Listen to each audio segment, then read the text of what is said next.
Assalamualaikum warahmatullahi wabarakatuh. Nah, halo listeners dan KMBK dimanapun kalian berada. Nih kita berjumpa lagi ya dalam podcast Jurnal Keajaiban. Pada podcast kali ini kita berbeda banget nih sama podcast sebelumnya. Yang mana sebelumnya itu kan kita podcastnya secara online ya, cuman dengerin aja gitu, gak ketemu langsung sama narasumbernya. Nah kali ini kita mendapatkan kesempatan nih untuk bertemu langsung dengan narasumber kita nih. Oke, dan sekarang nih di samping aku udah ada narasumbernya nih. Boleh kenalan dulu dong kak? Boleh. Hai KMBK, aku Salma Pranita Azahra. Di BK ini aku angkatan 2021. Salam kenal. Salam kenal juga kak. Oke, kalau Kak Rara ini sedang disibukkan kegiatan apa nih? Aku saat ini kuliah ya, yang utama Iya, kuliah. Terus aku juga anggota himpunan mahasiswa BK FIP UPI. Aktif juga ya kak? Insya Allah. Insya Allah. Insya Allah. Dan aku ada kegiatan di luar kuliah juga, ngajar kecil-kecilan gitu. Masya Allah ya. Ngajar apa kak? Aku sebagai guru SD, guru ekskul sih sebenarnya. Ekskul. Iya, jadi jatuhnya ekskul seni gitu. Ngajar anak-anak SD. Produktif sekali ya waktunya. Insya Allah. Nah, ini kan sekarang udah ada narasumber kita ya, Kak Rara. Nah, di sini Kak Rara akan menceritakan atau membagikan nih kisahnya kepada kita ya. Semoga bisa menginspirasi ataupun mengedukasi kita semua. Mungkin Kak Rara ada yang mau disampaikan? Oke, mungkin sebelum cerita aku mau memberikan trigger warning karena mungkin di sharingnya aku kali ini akan sedikit lebih sensitif karena kan shift ya, setiap orang beda-beda, mungkin ada pengalamannya yang hampir sama-sama aku dan ke-trigger sedikit tuh kan gimana ya, jadi mungkin aku ingatkan di sini terlebih dahulu gitu. Oke, mungkin ya teman-teman atau KMBK semua, mungkin ini ceritanya agak lain ya dari podcast sebelumnya gitu kan. Ini agak sensitif ya ceritanya.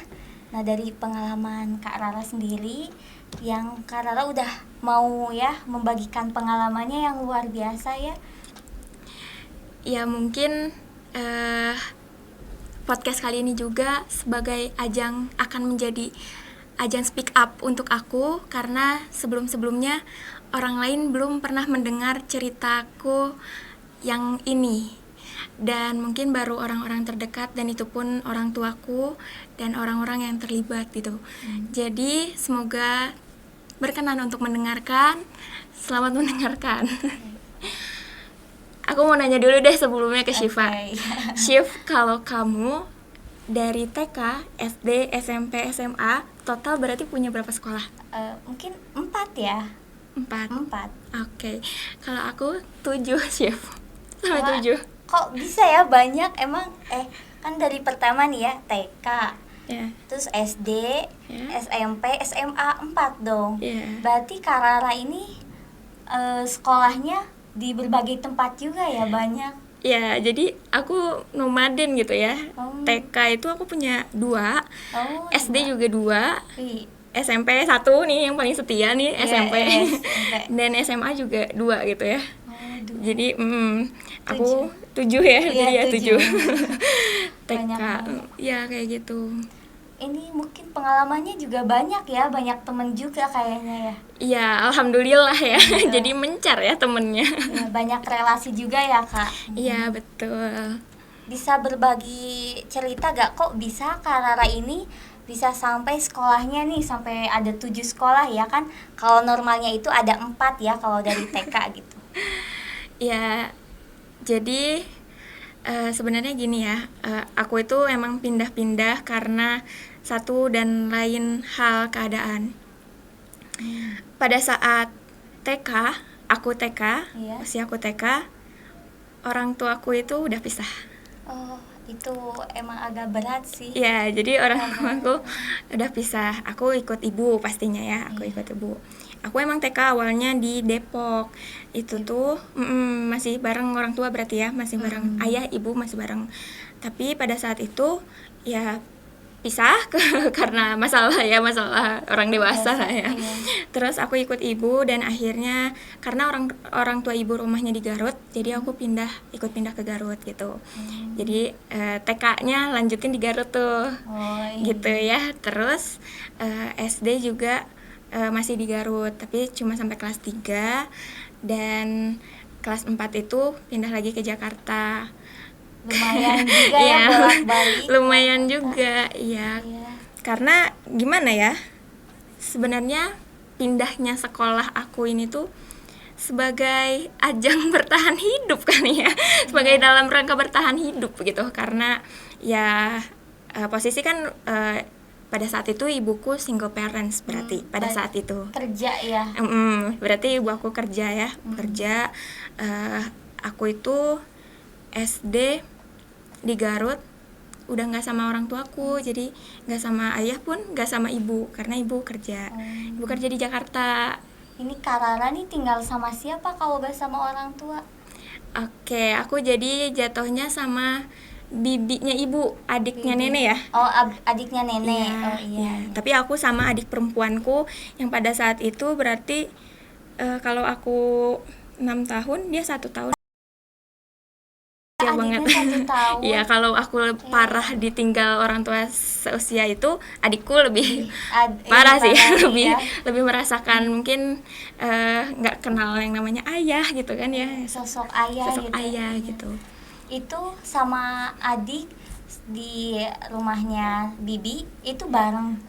Ya, jadi di rumahnya bibinya ibu aku ibu. tapi manggilnya nenek. Nenek. Ya, bareng sama aku juga. Tinggal ya, jadi jatuhnya aku juga ngasuh kali ya. Ya ngasuh sama adik ya. Ibu di Jakarta posisinya. Ibu di Jakarta. Ya gimana ya, jadi dari kecil juga aku kadang suka ngerasa gak aman gitu ya, merasakan gak aman, ngerasa kesepian, ngerasa bingung gitu. Seorang anak kecil yang pada saat itu tuh harusnya masih bimbingan yang ayah, ibu, orang tua tuh, tapi ini gak ada gitu. Gak ada untuk aku gitu pada saat itu tuh. Tapi ya gimana ya, mungkin dulu mah karena sosok anak kecil nalurinya yang masih kayak ya oke lah gitu, jalanin aja gitu. Itu Kak sama Ade itu pisah juga atau sama gitu? Pisah juga. Pada saat itu ini kita pisah lagi bertiga tuh, benar-benar di 3 kota yang berbeda. Aku di Bandung, ibu di Jakarta, dan adik aku di Garut, di tempat tinggal yang tadi, yang aku masih kecil tuh, yang kelas 1. Nah, adik aku sama bibinya ibu, sedangkan aku sama uaknya ibu. Kebayang ya? Iya kayak gitu. Kalau Ade berarti tetap ya yang tadi sama yang dari awal sama bibinya ibu. Dan sekarang Kak Rara tuh waktu itu tuh sama kakaknya ibu. Sama kakaknya ibu. Ya, cuman nggak lama dari itu ibu pun pindah ke Bandung. Tapi kita tidak satu rumah, nggak satu tempat tinggal gitu. Ibu itu memutuskan untuk ngekos, kalau tahu di daerah Pasundan, ITC Kebun Kelapa, daerah situ ya. Sedangkan aku itu di daerah Cicahem. Jadi meskipun kita satu kota, tapi agak lumayan jauh ya, beda gitu. Ya karena pada saat itu tuh ibu kan kerjanya di di ranah catering. Jadi istilahnya catering besarnya itu kalah tender. Nah jadi memutuskan untuk membuka usahanya sendiri gitu. Jadi ibu usaha sendiri tapi tidak satu rumah dengan aku juga gitu. Itu ibu ngekos? Ya, ngekos sendiri berarti ya, posisinya ngekos sendiri. Sedangkan aku sama ada di rumah itu 3 orang, kakek, nenek, sama anak laki-lakinya. Ya. Seumuran sama Kak Lara? Oh enggak, anak laki-lakinya itu udah 40 tahun, jadi bisa dibilang Uwa ya. Aku manggilnya Uwa. Uwa. Udah lumayan juga ya. Udah lumayan berusia, berumur. Tapi ada karena kan deket gitu ya. pernah gak misalnya ya udah pindah sekolah aja biar deket sama ibu di kosannya ibu gitu? Pernah ada terbersit gak kayak gitu? Enggak sih, karena jujur tempat tinggal aku pada saat itu aku anggap nyaman. Ya, aku anggap nyaman dan aku mengerti keadaan juga yang dimana aku harus tetap tinggal di situ meskipun di satu kota yang sama ada ibu gitu. Banyak satu dan lain hal yang memaksaku untuk ya udah gitu, jalanin aja deh gitu. Nanti juga pasti ketemu juga ya sama ibu, karena kan satu kota juga. Kalau kan sebelumnya nih Kak Rara itu beda kota ya sama ibunya, adiknya gitu. Tapi sekarang mah mungkin beda kotanya itu sama adiknya. Iya, sama adiknya. Iya.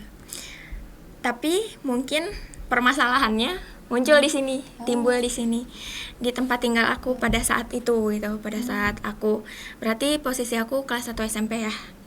Ya, kelas 1 SMP. Tadi aku recall lagi ya, di rumah itu tuh ada kakek, nenek, dan anak laki-lakinya yang berusia 40 tahun.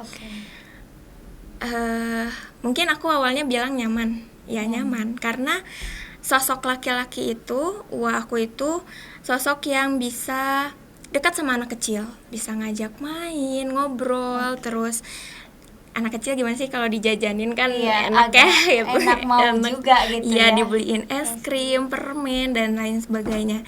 Ya aku anggap nyaman. Tapi lambat laun kayaknya ada yang janggal deh. Ada yang janggal deh dari perlakuannya. Ya, dari perlakuannya. Sebelumnya aku kasih tahu dulu latar belakang Uwa ini. Iya. Dia itu sebenarnya gimana ya, aku juga bingung menjelaskannya. Cuman kalau dari intelektualnya, dia itu tidak mampu untuk membaca, menulis, berhitung. Dia tidak mampu, tapi untuk berbicara masih aman gitu. Lihat juga aman sama bicara. Aman, masih aman gitu. Fisik juga aman. Fisik aman. Tapi ya itu, dengan ketidakmampuannya dia untuk menulis, membaca, berhitung, dia tidak bekerja sehingga pengangguran dan ada terus gitu di rumah. Iya, ada terus di rumah. Itu berarti yang uaknya tuh itu berarti gak sekolah? Enggak. Ya mungkin permasalahannya dari situ ya.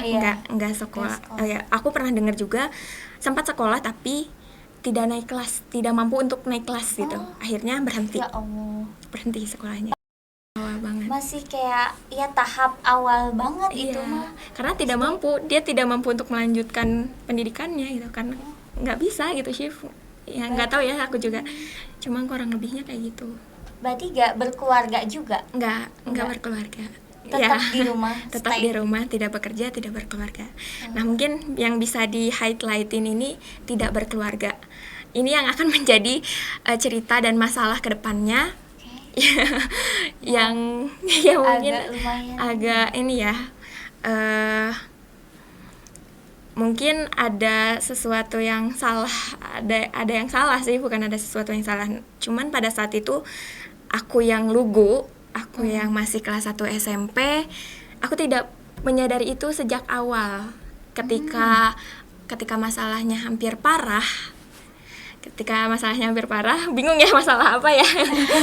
Aku baru menyadarinya gitu. Ya, jadi mungkin bisa aku katakan aku mengalami pelecehan seksual.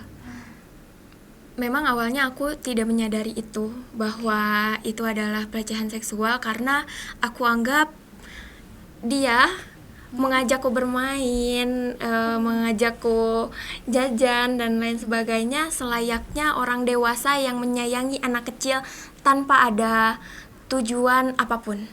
Oke, bentar. Berarti karena mungkin ya Kak Rara seriusan mengalami hal seperti itu. Dari keluarga sendiri. Agak mengagetkan juga ya untuk para pendengar juga. Khususnya untuk saya sendiri juga agak kaget gitu. Terus mungkin karena gak menikah juga gitu? Bisa mungkin jadi ada faktor itu kali ya. Mungkin ada faktor itu. Ya, pokoknya selamat mendengarkan. Semoga yang memiliki masa lalu yang mungkin sama, bisa dibilang sama, ya ini kita bakal jadiin pelajaran aja gitu ya. Awalnya itu aku kayak main biasa dan lain sebagainya. Jujur aku juga kayak sering yang namanya anak kecil tuh digendong di sini tuh ya happy atas aja ini gitu ya, di kayak sini. mau naik ke atas pohon juga Iya. biasanya kan anak kecil tuh naik ke pundaknya Iya, justru itu aku sering banget kayak nyari kersen. Kalau teman-teman tahu kersen oh ya, iya tahu. itu buah kesukaan aku. Nyari kersen, nyari jambu, dan itu tuh as always gitu, kayak selalu gitu di Ke sini. pundak. Ya tapi kan aku nggak tahu apa-apa ya. Ya dia pada saat itu tuh sangat senang melakukan itu gitu. Tapi aku sama sekali tidak berpikiran bahwa itu tuh ada sesuatu, ada hal, ada tujuan dan maksud yang lain. Oh, Ya itu ya berjalan cukup lama, dan perlakuannya itu terus berlanjut. Setelah dari itu aku pernah dipangku juga. Itu di pangkunya kayak mangku bayi atau digendong? Mangku di sini ya, di paha gitu Oh, ya. di lahun ah? Ya di lahun ya, kalau bahasa Sunda lahun ya. Iya, Ya di di pangku itu pangkuan. ya di lahun gitu. Lahun. Karena main main dengan apa? dengan apa ya? Pokoknya dia tuh ada aja caranya, bagaimana caranya bahwa itu teh adalah suatu permainan gitu. Sebuah permainan Ya gitu. Allah. Ya aku pada saat itu nih ya, aku pada saat itu belum menstruasi. Belum. Berarti masih kelas 1 Kelas atau 1 2? SMP, kelas Oh, 1 kelas 1 SMP SMP. belum menstruasi. Makanya mungkin dari situ juga aku tidak menyadari hal itu adalah hal-hal yang mengarah ke pelecehan seksual gitu ya. Karena aku sangat minim akan ilmu itu, sangat minim akan edukasi itu gitu ya. Aku tidak mendapatkan itu gitu mungkin. Ya jadi seiring berjalannya waktu ya aku awalnya menikmati permainan itu dan waktu-waktu bersama dia gitu. Tapi lambat laun kok kayaknya aku nggak nyaman ya, mulai nggak nyaman. Kok kayaknya dia pengen dekat terus sama aku gitu. Terus kayak Lebih agresif. lebih ya mungkin ya ketahuan agresif sampai pada akhirnya aku ngerasa itu udah sesuatu yang salah. Aku pernah ada di satu ruangannya itu ruangan kamar dia, karena aku sering main juga sama dia. Bentuk ruangannya mungkin kayak gini ya, Di sudut ruangan gitu ya, sudut ruangan. Aku didorong sampai sudut, terus ditahan. Aku nggak tahu ya maksudnya pada saat itu. Cuman pada saat itu emang benar-benar aku ada di titik nggak nyaman. Aku benar-benar kayak gini, mau ngapain gitu kan? Mau ngapain? Awas gitu. Terus aku ya udah manggil nenek gitu, manggil nenek. Pada saat itu cuman ya nggak digubris ya, kirain kan mungkin main doang ya, main biasa. Sangkanya ngadu Ya, cuma ngadu, dikejar cuma- kayak kejar-kejaran main atau apa ya, namanya juga anak kecil gitu. Iya, cuma mainan gitu mungkin ya pada saat itu. Dari situ mulai nggak nyaman, cukup ngerasa nggak nyaman. Tapi ya karena itu aku nggak ada siapa-siapa di situ, ya mau main sama siapa gitu ya, sama dia gitu main. Tetap masih suka main, cuman aku kayaknya agak jaga jarak gitu ya, jaga jarak di situ. Nah, jaga jaraknya aku ini mungkin justru malah mengantarkan ke hal-hal yang lebih parah dari itu gitu. Iya, mungkin dia merasa nih kamu semakin menjauh nih dari dia gitu kan. Iya, justru makin perilakunya makin agresif gitu. Pernah pada satu ketika aku waktu itu mau pergi ke suatu tempat sama kakek. Posisinya naik motor dan bertiga, karena tubuhku saat itu sangat kecil ya, masih cukup gitu untuk naik motor bertiga. Aku di tengah kan, jadi di belakang posisinya dia megang ke pundak aku, awalnya bahu. Kok lama-lama turun gitu, semakin turun. Aku langsung kayak di motor, coba bayangin ya kalau aku lagi kayak gitu, gimana kalau jatuh gitu kan pada saat itu. Kakek negur kan pasti ada beda juga kan bawa motornya gitu? Enggak. Kakek lihat enggak? Ya mungkin ngerasa mungkin ya, karena pada saat itu aku keras banget gitu, menolak itunya gitu, keras banget. Tapi ya itu nggak peka gitu, mungkin ya kakeknya juga nggak peka. Dan ditambah lagi aku yang tidak terbuka sama orang gitu ya, maksudnya kayak ya aku ngejalanin ini sendirian gitu. Ya Aku nggak tahu gitu gimana ya mau ceritanya dari awal gitu kan ya. Kayak gitu. Oke, itu berlalu sampai pada akhirnya ada satu kejadian yang ini mungkin udah bikin aku takut banget gitu ya, takut banget. Pada saat itu aku kan emang nyuci apa segala juga udah sendiri ya, dan kan nggak mungkin dicuciin sama nenek ya, nggak mungkin, udah nyuci sendiri. Jemuran itu posisinya di kamar dia, dan kamar dia itu di lantai 2 di atas ya. Kalau kamar Kak Rara ini kamarnya di mana? Di bawah. Di bawah. Ya. Sama kakek nenek? Enggak, pisah kamarku sendiri. Enggak, maksudnya kakek nenek kamarnya di bawah. Oh iya, di bawah juga, di lantai 1. Yang di lantai 2 itu dia kamar tapi langsung ke genteng untuk jemuran gitu. Posisinya kayak gitu. Jadi ya nggak ada pilihan lain, kalau jemur baju ya di atas. Jemur baju ya di atas. Kamar dia. Iya, ya? kan kamar dia akan selalu seperti itu gitu. Selama aku di sana ya untuk jemur baju ya ke sana gitu. Cuman pada saat itu satu ketika aku kan sekolah ya, nyuci nih pagi-pagi udah jemur, tinggallah sekolah. Singkat cerita, sorenya aku pulang sekolah, mau angkat jemuran. Tada, apa yang terjadi? You know what? Underwear aku semua hilang. Ya Allah. Underwear itu aku semuanya nggak ada yang kesisa? Nggak ada tersisa satupun. Kalau jemuran underwear itu kan yang kitiran ya, kalau bahasa Sunda mah kitiran. Itu udah nggak ada. Udah nggak ada. Tapi baju-bajuku semua masih ada di situ. Oke. Cuma underwear semuanya hilang. Semuanya. Ya, semuanya. Itu baru pertama kali kejadian atau misalnya sebelumnya nih pernah kejadian? Mungkin sebelumnya pernah kejadian tapi tidak semuanya satu persatu hilang. Namun aku tidak menyadarinya gitu. Dan kalaupun aku menyadarinya, mungkin kayaknya masih di cucian deh. Kayaknya aku lupa nyuci deh gitu. Jadi aku tuh apa ya, bukan nolak sih ya, karena nggak nyadar aja mungkin ya, nggak nyadar bahwa ada beberapa yang hilang gitu. Jadi pelan-pelan, namun pada saat itu semuanya hilang. Bingung kan, bingung banget. Ini kemana? Kenapa cuma underwear yang hilang gitu? Baju semua ada. Kalaupun diangkatin, aku cek lagi, apa aku lupa udah angkat atau diangkatin nenek atau gimana? Nggak ada. Akhirnya aku nekat obrak-abrik kardus pakaiannya dia, dan underwear aku terletak paling bawah di tumpuk baju dia yang lainnya. Itu aku gak bisa berkata-kata sih, itu udah kayak parah banget sih. Maksudnya tuh kayak itu tuh bagian ya pokoknya ya pada saat itu aku cuma ambil semuanya, aku peluk, dan aku lari ke bawah gitu, turun tangga sambil nangis. Takut juga ya. Takut ya, udah takut, udah bingung gimana aku mau bilang gitu. Namun pada saat itu nggak ada pilihan lain selain aku cerita, kalau nggak sama nenek ya sama kakek. Kamu cerita? Ya, pada saat itu juga aku udah naruh underwear aku ke kamar. Aku cerita dengan gemeter, udah nangis dan lain sebagainya. Aku ceritain semuanya. Nek, aku tadi nyuci, terus pas aku jemur underwear aku semuanya hilang. Dan pada saat aku cek ada di tumpukan baju. Dan kamu tahu respon nenek? Enggak. Masa sih? Mungkin dibantuin diangkatin, mungkin gak sengaja. Oh my god, gak sengaja. Gak sengaja.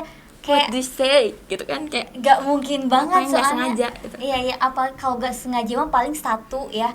Kalau ini mah semuanya gitu keangkat. Satu juga mungkin gak make sense ya kalau misalnya buat mungkin dibilang gak sengaja. Ya pada saat itu aku udah ngeberaniin diri buat cerita dan lain sebagainya. Namun yang aku dapatkan pada saat itu hanyalah penolakan, ketidakpercayaan, denial. Ya mungkin pada saat itu ya nenek juga posisinya orang tuanya gitu ya.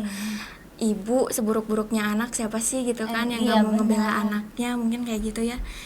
Ya pada saat itu aku gak dapat rasa aman, lagi-lagi aku gak dapat rasa aman. Yang aku dapetin hanyalah penolakan dan ketidakpercayaan, seolah-olah yang aku omongin itu bohong. Ininya anak kecil gitu, kayak anak kecil yang asal ngomong. Padahal aku udah takut loh, itu udah takut banget ya pada saat itu. Terus ya udahlah, dari situ ya udahlah kalau nggak percaya gitu, udah aja.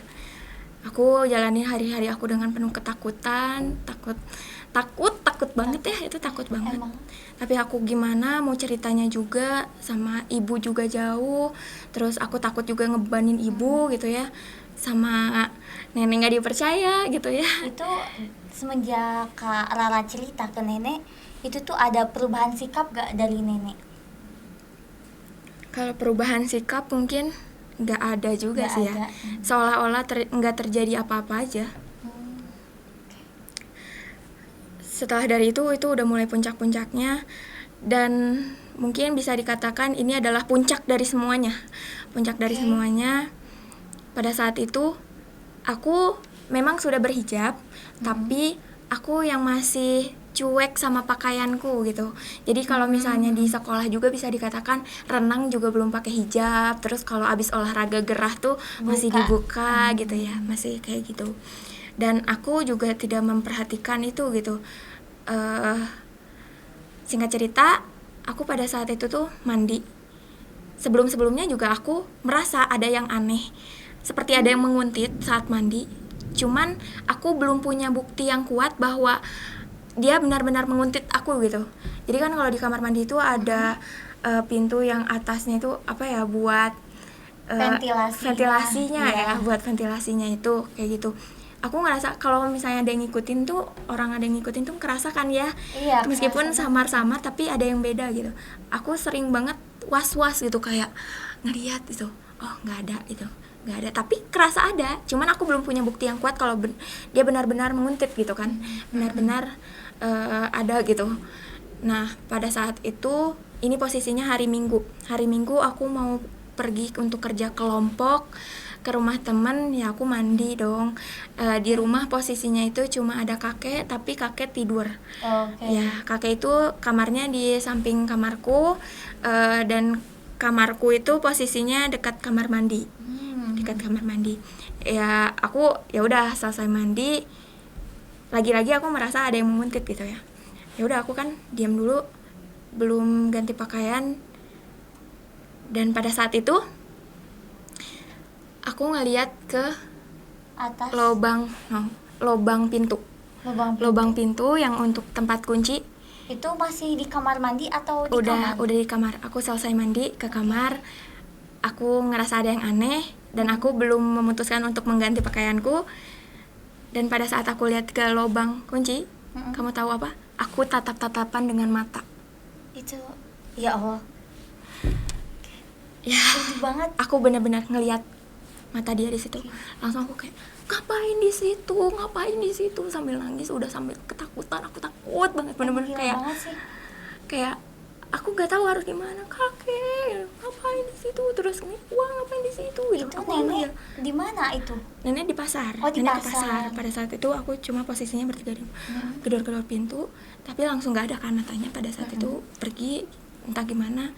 Tapi pada saat itu aku ngedengar samar-samar suara, itu tadi ada kecoa. Cuma itu jawabannya. Kecoa mata, ya Allah. Itu tadi. Itu kelihatan banget, Bong. Entahlah ya. Entah, pada saat itu aku udah nggak karuan, udah benar-benar di puncak takut, di puncak rasa takut, di puncak rasa nggak aman, di puncak rasa bingung juga. Kayak aku mau cerita ke nenek juga percuma, Ya, nggak dipercaya. sebelumnya juga reaksinya emang seperti Percuma itu. gitu. Sampai pada akhirnya aku tuh bingung kan, gimana ya gitu, aku harus cerita ke siapa ya, apa aku laporin polisi aja gitu.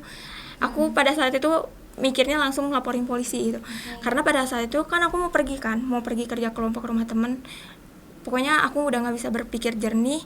Cuman aku mikir kayaknya enggak ke polisi. Ada orang yang harus tahu sebelum polisi, tapi aku pun nggak tahu siapa. Karena ke ibu juga kan aku takut sama yang aku takutkan itu tidak dipercaya. Aku takut ngebeban juga ke ibu gitu ya. Cuman pada saat itu aku tetap ngelakuin perjalanan aku ke rumah teman dengan keadaan nangis, takut, gak aman, dan lain sebagainya. Ke teman dekat ada yang mungkin Kak Rara dekat gitu teman? Enggak, mungkin ya karena baru kelas 7 SMP ya, baru ya main biasa gitu, belum yang banyak cerita dan lain sebagainya. Dan pada saat itu akhirnya aku pulang dengan rasa takut itu, udah kayak bingung gitu mau pulang juga kemana. Karena gak ada rasa aman Iya, ya di karena rumah itu. udah nggak ada rasa aman banget. Akhirnya mungkin malam itu tuh aku berpikir bahwa gimana caranya besok aku tetap ke sekolah gitu, seperti tidak ada apa-apa gitu kan. Tapi gimana dengan membawa masalah yang sebesar ini, dengan rasa takut yang sebesar ini. Dan mungkin dari situ juga muncul, kayaknya aku harus cerita ke guru BK deh. Kayaknya guru BK akan menjadi tempat cerita yang paling tepat deh. Apakah mungkin ya, aku masih berpikir juga, apakah guru BK akan percaya aku atau sama reaksinya dengan nenek gitu ya. Ya, tapi pikiran itu berlanjut untuk aku memutuskan, benar-benar memutuskan cerita ke guru BK.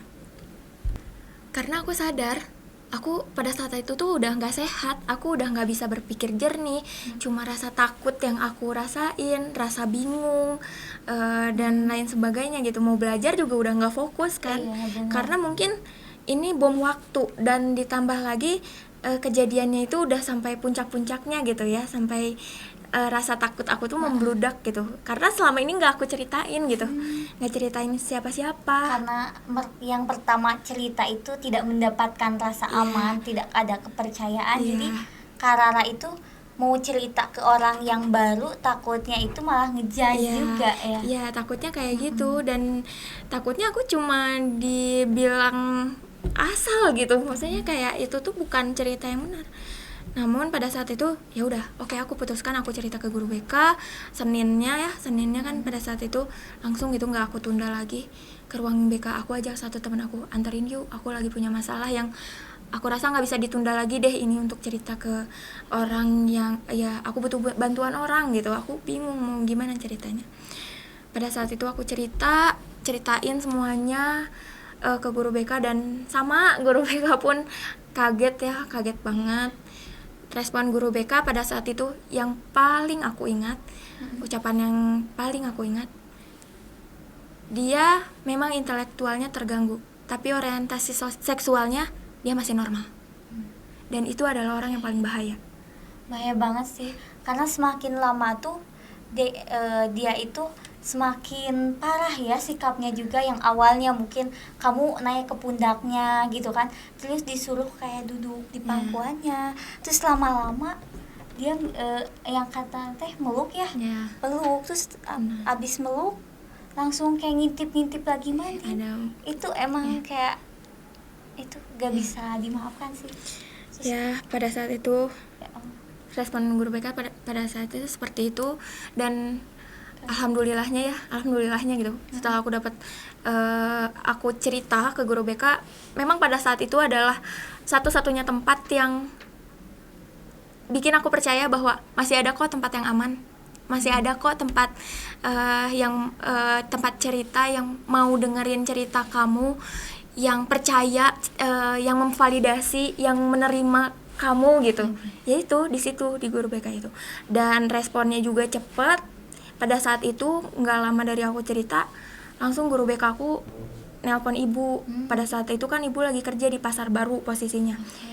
Orang tuanya Salma gitu, hal apapun yang sedang dilakukan, yang sedang dikerjakan, tolong tinggalkan, ini demi anakmu gitu ya, pokoknya bahasanya gitu. Nggak bisa ditunda lagi, harus sekarang juga. Ibu kan kaget ya, mungkin stigma guru BK yang polisi sekolah tuh masih ada di pikiran ibu gitu ya. Kadang sampai sekarang juga masih ada bahwa guru BK itu kayak polisi sekolah, tukang razia gitu. Iya, pada saat itu respon ibu, kenapa anak saya berantem ya, atau nggak ngerjain tugas, atau apa gitu, atau ini katanya apa, ngelanggar tata tertib. Enggak bu, ada yang lebih parah dari itu. Ini terkait tempat tinggalnya katanya, yang udah nggak aman buat dia, udah nggak sehat buat dia katanya. Tolong jangan ditunda lagi, cepat kesini. Akhirnya pada saat itu juga ya ibu aku kaget dong ngelihat aku di ruang BK bercucuran air mata. Pada saat itu memang muka aku udah yang udah nggak karuan deh pokoknya, udah nangis, udah takut, ya udah kucel, kumal dan lain sebagainya. ibu aku langsung meluk aku gitu kan, ketemu kan sama aku, kenapa gitu, diceritain lah sama yang guru BK aku dari awal sampai akhir. Ya kaget pasti kaget, cuman guru BK lagi-lagi mengingatkan jangan ke rumah itu dulu untuk saat ini, karena meminimalisir dan takutnya ya ada pertengkaran atau lain sebagainya gitu. Iya. Akhirnya pada saat itu aku sampai dapat dispensasi 2 minggu untuk pemulihan itu, karena emang pada saat itu aku emang udah gak sehat, udah sakit, udah kena gitu ya, udah psikologis juga, aku juga udah nggak bisa buat dipakai mikir gitu ya. Ya sampai dapat dispensasi 2 minggu untuk nggak sekolah. Itu masih ada rasa takut diawasi gitu. Di kamar mandi apalagi kan, pas waktu apa sih dia yang ngintip gitu, itu takut banget sih. Ya, dan ya itu 2 minggu aku bareng sama ibu, akhirnya ke kosan ibu ya, tinggal di kosan ibu, barang-barang juga aku lupa gimana ceritanya, pokoknya aku nggak ada ke rumah itu aja. Aku ya mungkin keluarga besar juga bertanya-tanya ya, kenapa ada apa nih gitu, kenapa gitu, kok bisa gitu ya, mungkin bertanya-tanya ada, cuman ya pada saat itu kejadiannya seperti itu. Akhirnya pada saat itu juga aku mungkin ibu juga karena takut ya adik aku mengalami yang sama gitu di kampung gitu, jadi akhirnya itu juga yang mengantarkan aku untuk bareng-bareng lagi sama ibu, bahkan sampai sekarang juga. Ya, sama ibu sama adek bahkan sampai sekarang gitu, yang memutuskan ibu tuh oke, kita nggak boleh pisah lagi nih, kita harus bareng-bareng gitu, karena emang itu kacau banget gitu, kacau banget. Aku benar-benar ya begitulah ceritanya, maksudnya kayak rasa tidak aman aku, yang pada akhirnya aku menemukan tempat aman, yaitu guru BK gitu ya, yang bisa menyelesaikan solusinya, yang ngasih kepercayaan gitu, yang dengerin gitu. Itu adik Kak Rara itu laki-laki atau perempuan? Perempuan juga. Perempuan juga. Perempuan juga. Ya, jadi pada saat itu emang luar biasa sekali ya, konfliknya juga itu gak main-main juga ya. Setelah kejadian itu tuh, ketika Kak Rara cerita ke guru BK gitu, itu pasti kamu pindah juga ya secara tiba-tiba ke kontrakan ibu. Nah itu keluarga ibu Kak Rara cerita atau ngasih tahu alasannya gak ke keluarga itu? Dalam masa pemulihan aku yang 2 minggu itu, kita tidak speak up, nggak ada yang speak up, nggak ada yang ngomong gitu. Jadi keluarga besar juga masih bertanya-tanya pada saat itu tuh, karena kan mikirin psikisnya aku juga ya. Pada saat itu kan masih masa pemulihan gitu, yang 2 minggu itu. Aku nggak tahu, aku juga lupa ceritanya gimana. Cuman ya istilahnya bisa diselesaikan baik-baik. Memang nggak sepenuhnya baik ya, tapi tidak dengan konflik gitu, tidak dengan emosi juga gitu. Ya akhirnya itu keputusan yang ibu aku ambil. Cuman ya jujur ya, dari situ emang aku mikir kayak pokoknya pengalaman terburuk aku itu pada saat itu tuh, yang aku berpikir sekarang justru mengantarkan aku ada di sini, ada di titik ini, ada di BK ini gitu. Karena yang pertama mempercayai cerita Kak Rara itu guru BK sendiri ya. Iya, jadi ya rasa aman yang guru BK aku kasih pada saat itu memunculkan aku untuk aku harus menjadi orang yang seperti itu. Karena masa kecil aku juga dipenuhi rasa tidak aman, mungkin ya rasa takut dan lain sebagainya. Aku pengen mungkin aku ada di dunia ini, aku dilahirkan di dunia ini, dan aku mengalami kejadian-kejadian itu. Allah tuh pengen ngasih pesan gitu ke aku bahwa kamu tuh harus jadi orang yang kamu butuhkan pada saat kecil, pada saat kamu butuh gitu. Makanya aku selalu pengen bilang kayak aku pengen ngasih rasa aman ke orang lain gitu, untuk orang-orang yang di luar sana ya. Gimana nih jalannya, gimana nih caranya? Ya mungkin dengan cara ini, dengan aku ada di BK ini, perjalanan itu tuh mengantarkan aku ada di titik ini, di sini gitu. mungkin aku juga mau bilang makasih ya sama guru BK aku yang pada saat itu, yang di saat orang lain itu nggak pernah ngasih rasa aman ke aku, nggak pernah ngasih kepercayaan ke aku, cuman pada saat itu benar-benar menjadi penolong buat aku gitu. Aku menjadi percaya bahwa oke, masih ada kok orang baik, masih ada kok yang mau ngedengerin cerita kamu, dan kamu harus jadi orang itu gitu. Oke, luar biasa sekali ya, dari kejadian-kejadian yang Kak Rara alami hingga bisa mengantarkan ke BK. Nih ada pertanyaan lagi nih seputar yang tadi itu, keluarga besar ya yang mengetahui kayak kejadian atau kisah Kak Rara ini itu pas ketika setelah Kak Rara masa pemulihan ataupun belum sampai sekarang belum tahu. Udah tahu. Udah tahu. Cuman ya teman-teman, masa lalu ya biarkanlah ya menjadi masa lalu. Dan for your information, saat ini juga orangnya udah nggak ada di dunia ini. Ya mungkin doa terbaik aja gitu ya. Orangnya udah wafat. Ya, pelakunya udah wafat 2020 lalu. Ya insya Allah ya aku udah memaafkan sepenuhnya, karena lewat dia juga aku banyak belajar untuk lebih berhati-hati dalam berpakaian, dalam berperilaku juga terhadap lawan jenis gitu. Ya, mungkin dari kejadian buruk itu juga banyak pesan yang harus aku cerna lagi, banyak hikmah yang harus aku jadiin pelajaran lagi, dan mungkin sekarang aku sampaikan ke teman-teman, yang semoga teman-teman bisa mengambil hikmahnya dari kejadian itu gitu. Oke, sangat luar biasa sekali ya ceritanya Kak Rara. Nah, untuk teman-teman yang mendengarkan nih cerita atau kisah dari Kak Rara nih, semoga bisa mengedukasi kita gitu, apalagi kan sebagai wanita agar lebih berhati-hati, apalagi kan dari sikap gitu sama lawan jenis juga ya, terus penampilan juga gitu kan ya, kita gak tahu apapun kedepannya seperti apa gitu. Terus